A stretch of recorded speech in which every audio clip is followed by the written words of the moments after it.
राम राम, बहुत स्वागत आप सभी का एक बार फिर से खंडवा डिफेंस फैक्ट पर। आज के इस वीडियो में हम लोग बात करने जा रहे हैं कुछ मल्टीपल खबरों को लेकर। इसलिए मैं आप सभी से निवेदन करूंगा, वीडियो को अंत तक देखते हुए चैनल को सब्सक्राइब जरूर कर दीजिएगा। और यार केवल 2 सेकंड्स का काम है, आप वीडियो को लाइक जरूर कीजिएगा। तो देखिए, पहली खबर हम लोग डीआरडीओ से जुड़ी हुई डिस्कस कर लें। वैसे मैंने अपने आरटीआई ग्रुप खंडवा वाला पर आपको सूचित कर ही दिया था, लेकिन जिन्हें पता नहीं है उनके लिए मैं बता दूं कि डीआरडीओ के द्वारा रुद्रम 2 मिसाइल का सफल परीक्षण किया गया है। जी हाँ, ये इसका सेकंड टेस्ट था। पहला जो टेस्ट इसका हुआ था वो मई 2024 में कंडक्ट किया गया था। इसके बाद अभी इसका एक परीक्षण किया गया है। तो इस तरह से 2 टेस्ट इसके कंडक्ट किए गए हैं और दोनों के दोनों सफल रहे हैं। कहने का मतलब अब वो समय नजदीक आ गया है जब ये मिसाइल ऑपरेशनल हो जाएगी। इस मिसाइल की खासियतों की बात की जाए तो आप सभी डिफेंस लवर हैं, काफी जानते हैं। वैसे तो बताने की आवश्यकता नहीं है, लेकिन ये एक तरह की एंटी रेडिएशन मिसाइल है। साथ ही ये मिसाइल बढ़ी हुई रेंज के साथ आती है। जहां पर रुद्रम 1 100 से लेकर 130 किलोमीटर की रेंज आपको देती थी, तो ये वहीं पर आपको लगभग 300 किलोमीटर की रेंज देगी। कहने का मतलब आप एक सेफ डिस्टेंस से इस मिसाइल को फायर कर पाएंगे। एक्सटेंड ऑफ रेंज आपको प्रोवाइड कराएगी। ऑपरेशन सिंदूर जैसे ऑपरेशन में इसकी महत्वपूर्ण भूमिका देखी जा सकती है, जो कि आपके दुश्मनों के एयर डिफेंस सिस्टम्स को सैचुरेट करने के लिए आपके लिए मील का पत्थर साबित होगा। जो एयर डिफेंस सिस्टम और रडार सिस्टम वगैरह से रडार रेडिएशन वगैरह निकलती है, ये उसे ट्रैक करता है। उसी के आधार पर ये उनके नजदीक जाकर ब्लास्ट करती है और उन्हें डिस्ट्रॉय कर देती है। ये अपग्रेडेड रेंज के साथ साथ वॉरहेड भी ज्यादा कैरी करती है रुद्रम 1 की तुलना में। तो कहा जा सकता है कि इसका एक ही वार इतना ज्यादा सटीक होगा कि आपका टारगेट पूरी तरह से न्यूट्रलाइज हो जाएगा, वहां पर कुछ भी नहीं बचेगा। साथ ही ये आपको हाइपरसोनिक स्पीड देती है, तो एक बहुत ही लाजवाब और सॉलिड अटैक करने में ये पूरी तरह से सक्षम होगी। ये केवल एयर डिफेंस सिस्टम्स वगैरह के खिलाफ ही नहीं, बल्कि कोई दूसरा भी मिलिट्री इंफ्रास्ट्रक्चर है जिसे आपको डिस्ट्रॉय करना है, वहां पर भी किसी अन्य विकल्प की तुलना में इसका इस्तेमाल ज्यादा सूटेबल रहेगा और ज्यादा इफेक्टिव भी रहेगा। Su-30 MKI से इसे लॉन्च किया जा सकता है। आने वाले समय में संभवतः रफाल विमानों के साथ भी इसका इस्तेमाल किया जा सकेगा। अब रफाल विमानों की अगर बात की जाए तो इसको लेकर बहुत ही अच्छी खबर निकल कर आ रही है, और उससे भी अच्छी खबर पाकिस्तान के संदर्भ में निकल कर आ रही है। तो चलिए पहले पाकिस्तान की ही खबर के बारे में बात कर लें। हम सभी जानते हैं कि भारत के द्वारा जैसे ही 36 रफाल फाइटर जेट खरीदे गए थे, इन्हें काउंटर करने के लिए पाकिस्तान के द्वारा चाइना से जेट एनसी खरीदे गए। ये एक सिंगल इंजन फाइटर जेट है। वैसे ये राफेल को काउंटर करने में पूरी तरह से सक्षम तो बिल्कुल भी नहीं है, लेकिन फिर भी ये काफी बड़ी हुई कैपेबिलिटीज के साथ आता है। इसे आप JF-17 से बेहतर मान सकते हैं। भारत का आगामी तेजस मार्क 2 जिस तरह का फाइटर जेट होगा, कुछ उसी कैटेगरी में इसको भी आप फिट कर सकते हैं। या फिर पाकिस्तान के पास जो बहुत ही ज्यादा पुराने हो चुके F-16 की फ्लीट है, ये उसकी भरपाई भी करने में सक्षम है।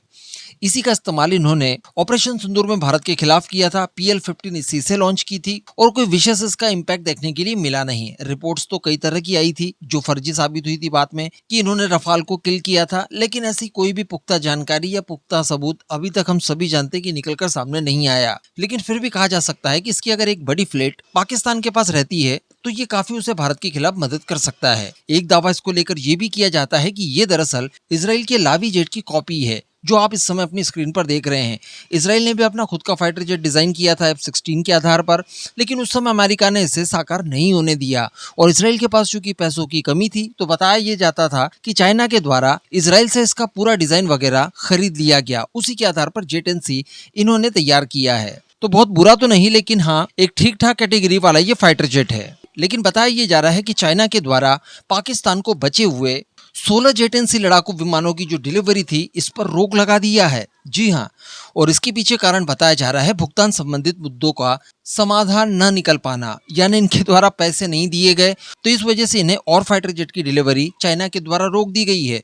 वैसे मैं आपको बता दूं कि पास्ट में जितने भी फाइटर जेट डिलीवर्ड हुए हैं, उनका पेमेंट करने के लिए भी चाइना के द्वारा इन्हें लोन दिया गया था, अलग अलग चाइनीज बैंक के माध्यम से, जिसके माध्यम से इन्होंने भुगतान कर दिया था। लेकिन इस बार भुगतान का बहाना वगैरह मारकर इनको और ज्यादा फाइटर जेट देने से इनकार कर दिया गया है। 20 फाइटर जेट लगभग ऑलरेडी इनको डिलीवर्ड हो चुके हैं, 16 और बाकी थे, नंबर टोटल 36 हो जाता। लेकिन इसी बीच ये खबर निकल कर आ रही है। अब वैसे खबर तो हम लोगों ने जान ली, लेकिन यहाँ पर सोचने वाली बात यह है कि पाकिस्तान की जिस तरह की अर्थव्यवस्था है, जिस तरह का वहां पर सिस्टम चल रहा है इस समय, तो पाकिस्तान के पास पैसों की कमी कोई आज से नहीं है, वो तो दशकों से चलती आ रही है। भला पाकिस्तान बार बार इतने महंगे वेपन्स खरीद कैसे लेता था आसानी से, और पास्ट में जो वेपन्स खरीदे हैं उनका पेमेंट भला पाकिस्तान ने कैसे ही किया होगा चाइना को। भाई चाइना के द्वारा केवल जेट-एंड-सी तो दिए नहीं गए, इससे पहले JF-17 दिए गए। फिर मैंने आपको बताया था कि भारत के INS ध्रुव को काउंटर करने के लिए PNS रिजवान नाम का एक मिसाइल ट्रैकिंग शिप भी दिया। इसके अलावा AIP बेस्ड सबमरीन्स भी दी गई पाकिस्तान को, उनकी डिलीवरी भी शुरू हो गई है, हंगोर क्लास की सबमरीन्स। उसके बाद जेट-एंड-सी, कहने का मतलब जिस तरह की ये लोग डिफेंस प्रोक्योरमेंट करते जा रहे हैं, इसके लिए बड़ा भारी भरकम डिफेंस बजट आपको चाहिए, जो कि पाकिस्तान के पास है ही नहीं। वो अपने आटे दाल की जुगाड़ तो IMF वगैरह के बेल आउट पर निर्भर करता है। तो भला डिफेंस पे खर्च करने के लिए इतना पैसा उसके पास आता कहां से रहा होगा। तो जो कुछ चीजें और थेरीज हम लोग लगातार सुनते आ रहे थे कि पाकिस्तान को चाइना के द्वारा ही फ्री ऑफ कॉस्ट ही लगभग इन हथियारों को प्रोवाइड कराया जाता है, क्योंकि पाकिस्तान और चाइना दोनों का गोल भारत के खिलाफ एक ही है। इस बहाने चाइना के वेपन्स की टेस्टिंग वगैरह भी हो जाती है, तो चाइना के द्वारा लगभग मुफ्त में ही पाकिस्तान को ये दे दिए जाते हों, या कुछ और तरह से हित साधने के लिए पाकिस्तान को ये वेपन्स दे दिए जाते हों कि यार देखिए हम आपको ये वेपन्स दे रहे हैं, आप फलाने एरिया का एक्सेस हमें दे दीजिए, फलाना पोर्ट हमें दे दीजिए, आपकी फलानी सड़क, फलाना एयरपोर्ट ये हमें दे दीजिए। और कई माध्यमों से वो वसूल तो कर लेता था, लेकिन इस बार जो भुगतान का नाम लेकर इनको डिलीवरी रोकी गई है, संभवतः इसमें कोई ना कोई झोल जरूर दिखाई दे रहा है। अब यहाँ पर झोल क्या हो सकता है? क्या इनको ऐसा लग रहा है कि आगामी समय में ऑपरेशन सिंदूर 2.0 शुरू हो सकता है, जिसमें भारत पहले की तुलना में और कॉन्शियस होकर और ज्यादा प्रिपेयर होकर फिर स्ट्राइक्स वगैरह करेगा। ऐसी परिस्थिति में जेट-एंड-सी को काफी नुकसान पहुंचा सकता है भारत, और इनके द्वारा तैयार किए गए हथियारों की भद और ज्यादा पिट सकती है। क्या ये डर है चाइना के मन में, या फिर चाइना को इस बात का डर है कि पाकिस्तान चूंकि इस समय अमेरिका के काफी नजदीक चला गया है और कहीं ना कहीं इस वजह से वो चाइना से दूर हो गया है, तो इसका कोई ना कोई इशू हो, या फिर सीपेक को लेकर जो प्रॉब्लम्स बीच में आ रही है, पाकिस्तान अपने कमिटमेंट्स पूरे नहीं कर पा रहा है, क्या इससे चाइना नाराज है, या फिर भारत ने इतना दबाव डाला हो कि पाकिस्तान को ये फाइटर जेट देने से इनकार कर दिया हो चाइना ने। कहने का मतलब मुझे व्यक्तिगत रूप से नहीं लगता कि यहाँ पर मामला भुगतान का है, कुछ और संभवतः यहाँ पर हो सकता है। लेकिन अगली खबर की अगर बात की जाए तो ये रफाल से जुड़ी हुई है। हम सभी जानते हैं कि भारतीय वायुसेना के लिए 114 रफाल जेट खरीदे जाने हैं फ्रांस से, जिसको लेकर बताया ये जा रहा है कि भारत के द्वारा LOR जारी कर दिया है, यानी लेटर ऑफ रिक्वेस्ट। जैसा कि हम सभी जानते हैं कि MRFA परियोजना के लिए अलग अलग स्तरों की जो मंजूरियां मिलनी चाहिए थी, वो मंजूरियां पहले ही मिल चुकी है।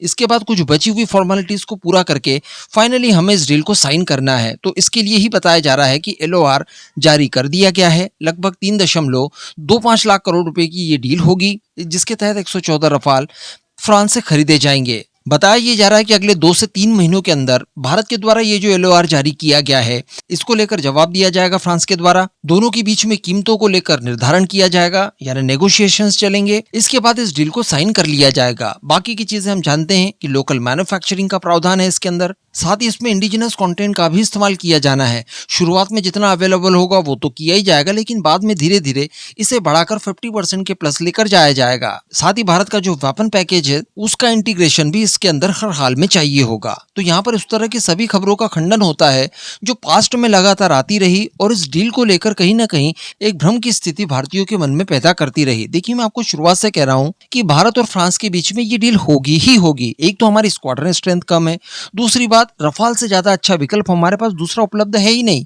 ये हमारे लिए वॉर प्रूवन है, ये हमारी सारी रिक्वायरमेंट्स को फुलफिल करता है। इसके अलावा फ्रांस एक भरोसेमंद पार्टनर है, पास्ट में हम लोग उसको पूरी तरह से आजमा चुके हैं। इसके अलावा संभवतः इसी डील के आधार पर एमका के लिए जो 110 किलो न्यूटन थ्रस्ट वाला नेक्स्ट जेन का इंजन तैयार करना है, उसकी डील भी टिकी हुई हो, जो कि फ्रांसीसी कंपनी साफरान के साथ DRDO मिलकर तैयार करेगा भारत के अंदर, जिसमें हमें 100% टेक्नोलॉजी ट्रांसफर और IPR भी दिया जाएगा। तो ये डील हर हाल में भारत और फ्रांस के बीच में होगी ही होगी। तो बीच में जो सोर्स कोड वगैरह को लेकर बातचीत निकलकर सामने आ रही थी, संभवतः वो सारी खबरें भी बढ़ा चढ़ाकर पब्लिश की गई हो। इसके अलावा ICD को लेकर जो प्रॉब्लम्स की बात कही जा रही थी, उसमें भी कोई उतना ज्यादा दम ना हो। इन सारे नेगोशिएशंस के बाद जितनी भी प्रॉब्लम्स बीच में आ सकती होंगी, उन सभी को दूर करने की कोशिश की जाएगी, और अंततः हम सभी देखेंगे कि भारत और फ्रांस के बीच में ये डील हुई है। तो जहां एक तरफ पाकिस्तान अपना बेड़ा पूरा करने के लिए चाइना से फाइटर जेट नहीं ले पा रहा है, तो वहीं पर भारत की डील लगातार आगे बढ़ती जा रही है। तो अब आप नीचे कमेंट करके बताइएगा कि इन सभी मुद्दों पर आपका क्या मानना है।